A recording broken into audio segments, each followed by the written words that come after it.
झाड़ू, भूल से भी घर में मत रखना, अन्यथा भयंकर गरीबी आती है। घर में राखी हुई झाड़ू भी आपके भाग्य को प्रभावित कर सकती है। झाड़ू को शास्त्रों में माता लक्ष्मी का प्रतीक माना गया है। अगर सही तरीके से इस्तेमाल की जाए तो ये इंसान को मालामाल बना सकती है, लेकिन अगर झाड़ू से जुड़ी कुछ गलतियां कर दी जाए तो वही इंसान कंगाल भी हो सकता है। हमारे सनातन हिंदू धर्म शास्त्रों में झाड़ू से जुड़े हुए कई शगुन और अपशगुन बताए गए हैं। झाड़ू को लेकर कुछ काम बिल्कुल भी नहीं करने चाहिए, अन्यथा जीवन में परेशानियां आने लगती हैं। झाड़ू को सही दिशा में और सही ढंग से रखना बहुत जरूरी है, वरना ये माता लक्ष्मी की बहन लक्ष्मी को आकर्षित करती है, जो कि दरिद्रता और संकटों की प्रतीक मानी जाती है। एक समय की बात है, किसी नगर में एक अत्यंत धनवान सेठ अपनी पत्नी के साथ रहा करता था। वह भगवान श्री विष्णु का बड़ा भक्त था।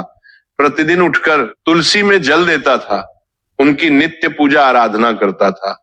उसकी पत्नी अत्यंत सद्गुणी, विनम्र और धर्मपरायण स्त्री थी। दोनों का जीवन सुख समृद्धि से भरा था, किंतु संतान के अभाव में वे बहुत दुखी थे।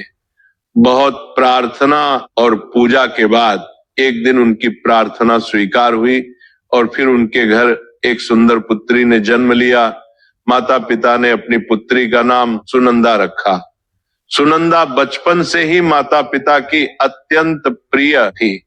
कई सारी मन्नतें मांगते हुए और भगवान शिव के सावन सोमवार के व्रत करने से उन्हें पुत्री की प्राप्ति हुई थी। इसीलिए सेठ और उनकी पत्नी उस कन्या को हमेशा अपनी पलकों पर बिठाकर रखते थे। उसे कभी कोई भी चीज की कमी नहीं होने देते थे। उसकी हर एक इच्छा पूर्ण की जाती थी, मानो जैसे कि उसने देवराज इंद्र के घर में जन्म लिया हो।